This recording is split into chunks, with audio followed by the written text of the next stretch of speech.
Hello, my MGTOW brothers. Back again, this time for part 2 of On Socialism. I can see already that the debate has started and it's going to be a hot topic, which is precisely why I'm doing this particular series. Now, I just put up the first clip because I didn't want to put up the whole 40 some odd minute section of an hour and a half long speech because I didn't want people to drop out and get bored and fall asleep on it. So I decided to cut it up. Maybe that was a mistake. People feel very emotional about this particular topic because we've been indoctrinated with what we feel is the right way, and we're not exactly accurate. So there's a lot more to this. This is just background material, something that he goes over better than I could because, like I said, he's been teaching this stuff for 40 years. And it's going to be a basis of what we're going to discuss later. In this part, you're going to actually see that socialism is actually a reaction to capitalism, much the same way that MGTOW is a reaction to feminism. One thing I do want to say, keep an open mind, because whether you agree or disagree with it, whether you like it or dislike it, whether you prefer capitalism over socialism, it's not about that. It's understanding what socialism actually is, which most of us, and myself included a couple of years ago, didn't really know actually what socialism actually was. We didn't understand it because most of us have never read all Marx's books or read all the socialist theory or even studied what it actually is. So at some point in this particular series, hopefully at the end, after we finish Dr. Wolff's speech and his dissertation, I'm going to come in and fill in the gaps with my material or what my opinion is. Right now, I'm not giving it. But like I said, be patient, hang with me to the end, and let's not jump to conclusions. So let's try to unpack where they come from and what the story was, and where even the names come from. And bear with me, it's a little bit of history, but there's no other way that I can think of to do this in a sensible manner. The system before capitalism in Europe was called feudalism, lords and serfs and feudal manners and all of that. But it was a very organic society. Everybody knew their place. You were a serf, that meant your child was a serf. Everybody was born into a fixed place in a very well-ordered society.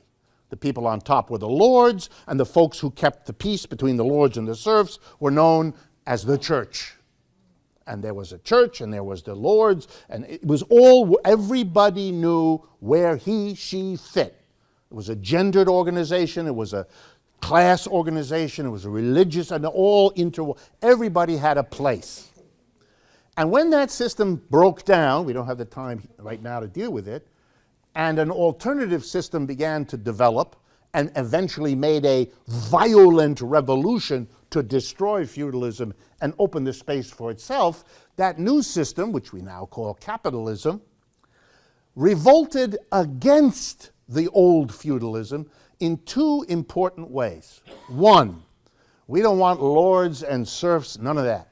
None of those old rules. They trapped people in fixed identities. You couldn't break out. It was very unfair, etc., etc., etc. We are going to break, and we're going to break in the following way. Everybody isn't going to have a place in society. Everybody's going to start at the same point. Everybody's going to be free.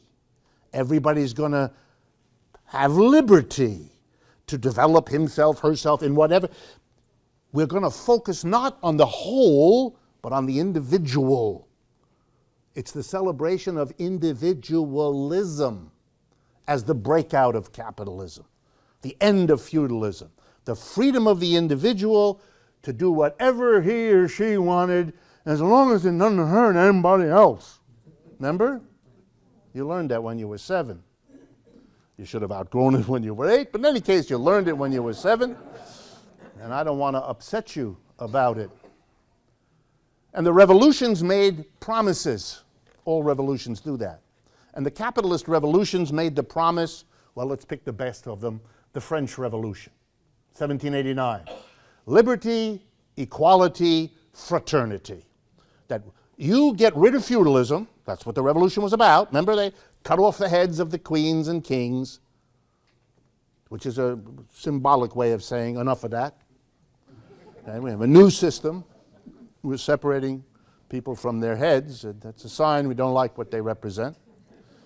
So we're going to overthrow feudalism, bloody overthrow, and we're going to establish capitalism, the system where any individual can do whatever he wants.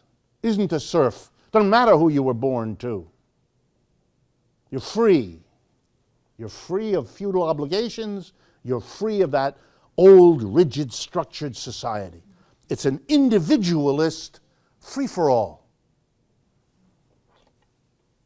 And if we have capitalism, we bring it in, it is the embodiment of freedom in economics, and it will usher in liberty, equality, and brotherhood, fraternity. 1789. By 1850, half a century later, not very long, capitalism is really settling in Europe. Feudalism is dying, what's left of it. But the people in Europe are discovering something. They're discovering that capitalism has indeed replaced feudalism. But liberty, equality, and fraternity is nowhere in sight. Instead of the lord and the serf, we have the capitalist and the proletarian. And they're not getting more and more equal. They're getting, well, you know, like now, further and further apart. And so there begins to be a criticism of capitalism. What happens to all economic systems? It develops critics. Slavery had critics, feudalism had critics, any system, every system we know of, eventually, and it didn't usually take very long, had its critics. Capitalism, having promised so much and having delivered much less, literally developed its own criticism. How could it not? So people began to turn against this capitalism, saying it didn't bring liberty, equality, and fraternity. Didn't bring it, didn't look like it was going to bring it. It was creating a whole new set of contradictions, conflicts, tensions, the things we thought we would overcome and get beyond when we made the revolutions against feudalism. It didn't work out. And what name did the critics come up with? Interesting. They went after capitalism on the very point that capitalism was so proud about, the individualism. This new system had everybody doing whatever they could get away with. It was celebrating that. Its leading economist, a Scottish gentleman who studied divinity. So he was a ennobled Scottish gentleman. Adam Smith, a professor of religion, came up with the following stunning idea. You can see how useful it was. If every person seeks to pursue their own self-interest, it'll all work out for the best for everybody. Jesus, that's nice. Doesn't that make you feel better? I just have to take care of number one, and it'll be the best for everybody. This is very comforting.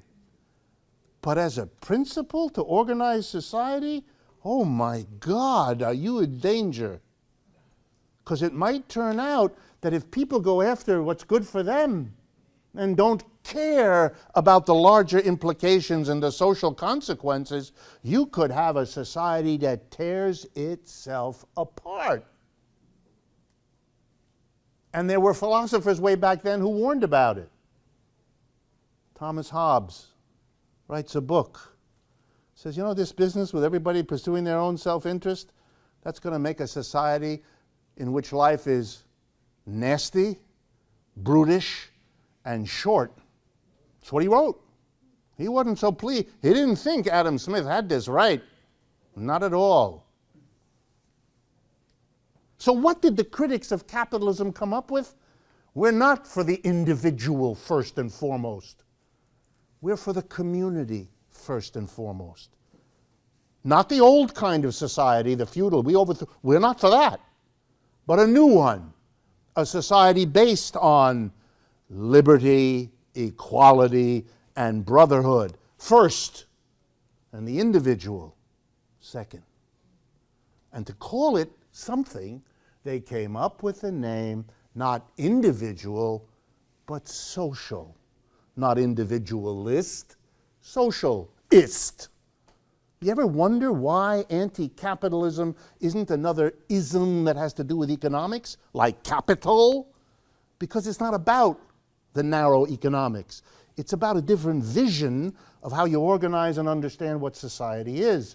Socialists were anti-capitalists because they wanted the society as a whole, its well-being, its survival, its growth, its interrelationships among people to be the determinant, the goal, the standard of what's successful as a society and what isn't.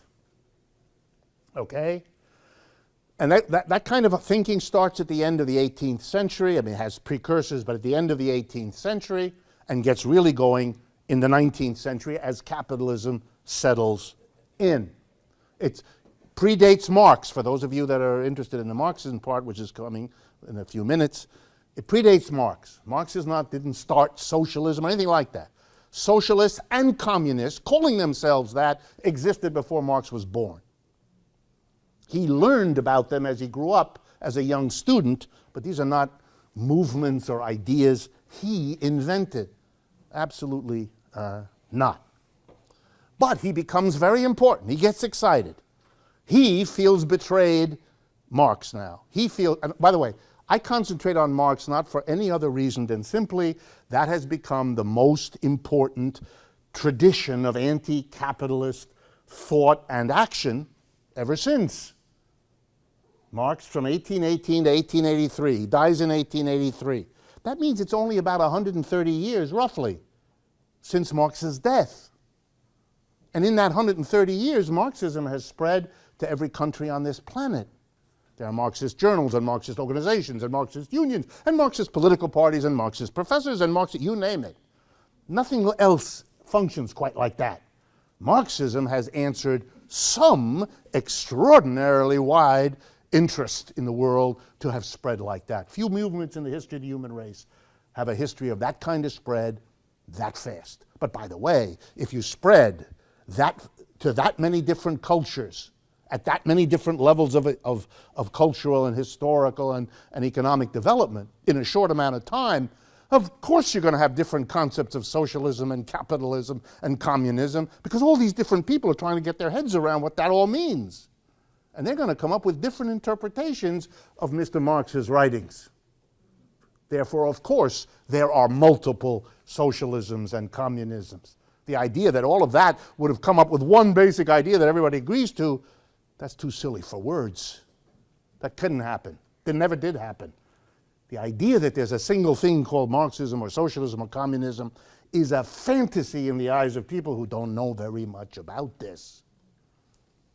Okay. Then Marx does come along. And Marx is furious. He says, you know, as a young man, he says this, by the way, as a young man, I thought the French Revolution was the greatest thing there ever was. Liberty, equality, fraternity, that's it. That's what I want. And I was okay with the capitalism because capitalism was going to bring us that. But it didn't, he says. Not only that, he said, when I look at it, you know something? Capitalism isn't the vehicle to do it. Because capitalism replaces the serf and the lord with the proletarian and the capitalist. And that's the same impossible, hostile, contradictory arrangement. So I still love liberty, equality, fraternity. I still love the French Revolution. Marx is very clear about that. But I got to tell you, capitalism isn't the way to get it. Capitalism is the obstacle preventing it. And therefore, we've got to get beyond capitalism if we're going to get liberty, equality, and fraternity. Isn't that a complex argument? And how are we going to do that? Marx writes and thinks with his friend, Freddie Freddie Engels. And they come up with an idea. Again, they were not the only ones, but they become so famous that we refer to them a lot. A little bit later, I'll tell you about the difference between the Marxism and the other kinds. But for the moment, Marx and Engels come up with an idea, others do too. How are we going to change capitalism? Go beyond it. What is that going to mean? And they don't do very much with it because they don't know how to guess about the future, and they don't believe in it. We're not prognosticators. We don't know what the future is going to bring. Don't ask us. Nobody does. That's what the word future means. We don't know. But here's what we have. We think that you'd be closer to liberty, equality, and fraternity if the people who made the decisions in every workplace were all the workers who work there. Is it a guarantee that everything will go well then? No, no, no. But if you want liberty, equality, and fraternity, then stop having business organized so that a tiny group of people at the top, the owners and the top managers, have all the power and use their power to pick up most of the rewards of the business. That isn't all that surprising, is it? So if you want to go in the direction of more equitable distribution of the fruits of our labor, if you want people to have the time, the leisure, the interest, the knowledge to be in a society of liberty, equality, equality, and brotherhood, then we kind of got to be all pretty much on a par. That's about as far as they went.